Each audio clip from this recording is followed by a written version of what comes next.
Thierry Henry for an entire generation of Arsenal fans. The name is everything.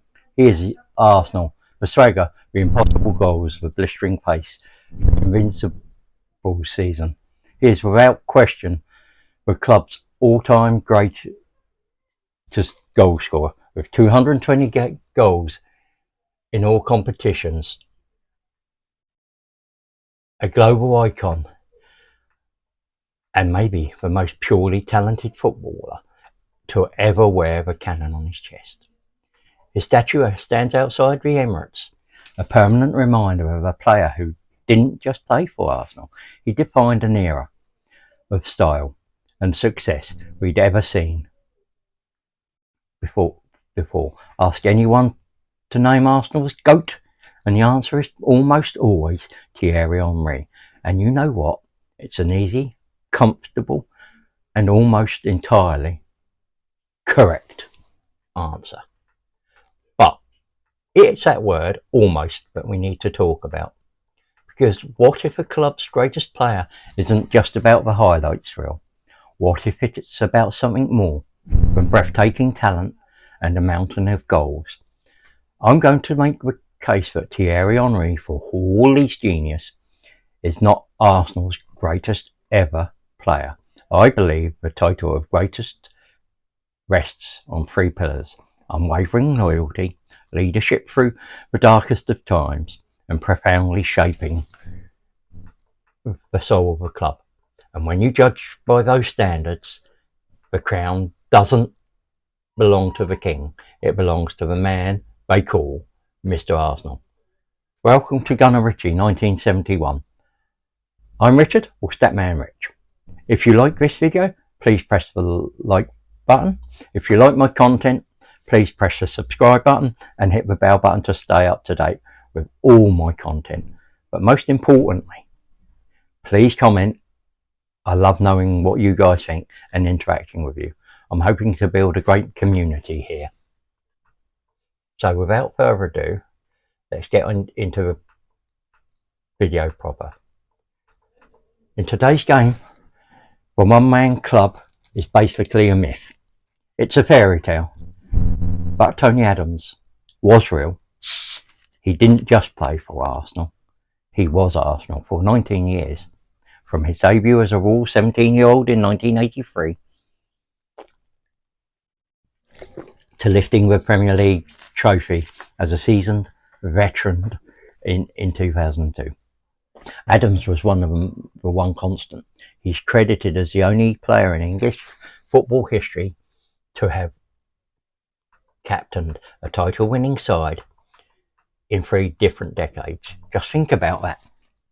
He led the club to glory under George Graham's rigid, disciplined system, and then completely adapted, evolved, and led them to glory again under the revolutionary, free-flowing football of Arsene Wenger. While all others players came and went, chasing bigger contracts or different challenges, Adams stayed. He was the bedrock. His career wasn't a spectacular 8-year firework display. It was a nearly 2-decade-long lighthouse, guiding the club through storm after storm. That kind of loyalty, that commitment to a single badge through thick and thin, is a measure of greatness.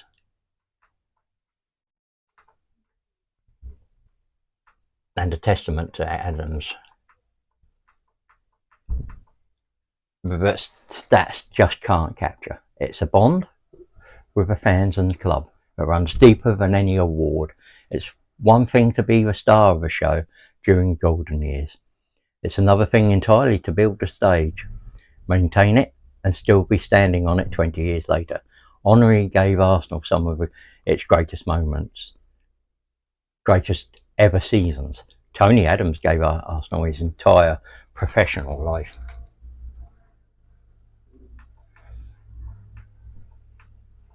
Every team has a captain, but very few have a leader like Tony Adams. He was made Arsenal skipper at just 21 years old, an almost insane burden for a player that young. And he didn't just wear the armband, he was the living embodiment of it. His leadership wasn't just about shouting and pointing, it was about raw, unflinching inspiration. He was the general, the most iconic defensive unit in the club's history.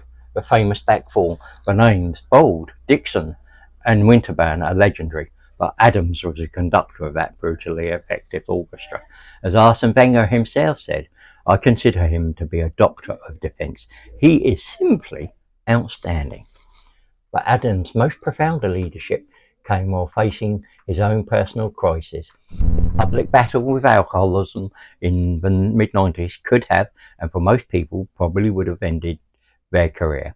It's a well-documented story, but what's often glossed over is the sheer force of will it took, not just to recover, but to return to the very top of the English game, to face down his demons, reinvent himself under a new manager, and then lead Arsenal to two more Premier League and FA Cup doubles is a mark of a truly extraordinary man, not just a footballer.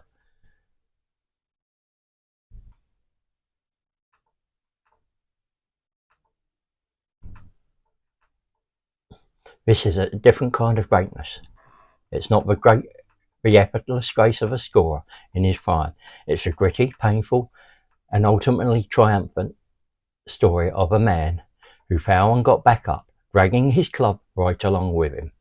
When the lights were the brightest, Henry shone, but when things were at their darkest, both on and off the pitch, Tony Adams was the one who stood tallest. That resilience, that ability to lead through genuine, life-altering adversity is a weight of greatness few players ever have to carry. Every great club has a soul, an identity that fans connect with. The Invincible with Henry as their talisman gave Arsenal an identity of beautiful, fluid, untouchable football. It was champagne, it was art, but for decades before that, Arsenal had another identity, one that forged in grit and steel.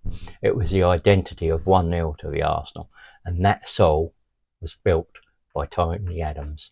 That chant, that philosophy, was born under the utter dominance and resilience of the defence that he commanded. He kept a clean sheet in a staggering 45% of his 255 Premier League appearances, a stat that speaks to a level of defensive mastery that defined an entire era. In the 1997-98 title-winning season, Arsenal won 65% of the games Adams played in, compared to just 50% when he was out. He wasn't just a player, he was a system. His influence was so profound that even Sir Alex Ferguson, a man not exactly known for praising rivals, admitted he tried to sign him, calling him a United player in an Arsenal shirt. This is a foundational contribution to a club's DNA. While Henry represents Arsenal's peak elegance, Adams represents its unbreakable spirit. He is the link between the old Arsenal of Highbury and the new. He stands for the tough, uncompromising values that the club was built on, long before the silky football of the 2000s took over the world. To be the greatest player is not just to be the best player, but to be the player who most profoundly is the club itself, and no one embodies the history, the struggle, the fight, and the eventual glory of Arsenal football clubs more than Tony Adams. Now, I know what you're thinking, this is ridiculous. What about the 228 goals, the 175 in the Premier League? Henry is the all-time top scorer. End of debate. And you're not wrong to think that. The goals are undeniable. The 4 Premier League Golden Boots, the 2 PFA Players of the Year awards, the sheer terror he struck into defenders. Henry's individual brilliance is, you could argue, unmatched. But let's measure him against our 3 pillars: longevity and loyalty. Henry gave Arsenal 8 glorious years, and before leaving for Barcelona in 2007, by his own admission, he wanted a new challenge, to step out of his comfort zone and win the Champions League, which to his credit he did. You can understand it from a professional standpoint, but it isn't the same as the one club dedication Adams showed for 19 years. While Adams saw out his career at Highbury, Henry left the club during a transitional period, a move that Arsenal arguably struggled to recover from for years. Leadership? Henry led by example through his dazzling otherworldly talent, but he wasn't the vocal, organising, commanding general that Adams was. He was the inspiration artist, Adams was the on-field manager. Both are valid, but the kind of leadership that holds a defensive line together under immense pressure is a unique and often underappreciated skill.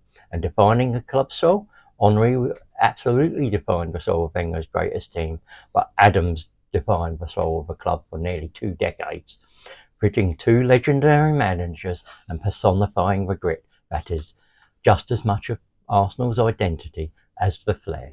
So yes, Henry was the more talented player, the more explosive player, the more globally famous player, but the greatest player for the club, the one who gave the most, led through the most, and is woven into the very fabric of the institution across multiple eras.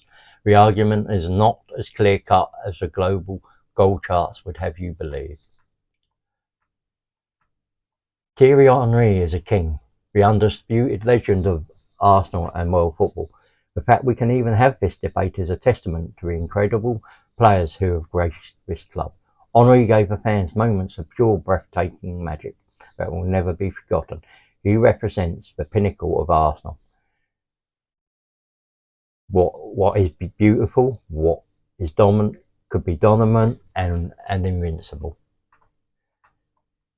But Tony Adams represents what Arsenal is, and always has been, at its very core. He stands for loyalty in an age of constant change, for leadership through crisis, for the unbreakable will that it must exist underneath all the artistry. He is Mr. Arsenal for a reason. While Henry was the jewel in the crown, Adams was the man who forged the crown itself, defended it with his life for 19 years and passed it on. So that's my case. For me, the title of Arsenal's greatest player belongs to the captain, the leader, the legend, Tony Adams. But now I want to hear from you. Am I completely out of my mind? Is the goal record all that matters, making Henry the undisputed GOAT? Or is there another legend entirely? Patrick Vieira, Dennis Bergkamp, Cliff Baston, Ian Wright. Who deserves the title? You let me know your thoughts in the comments down below.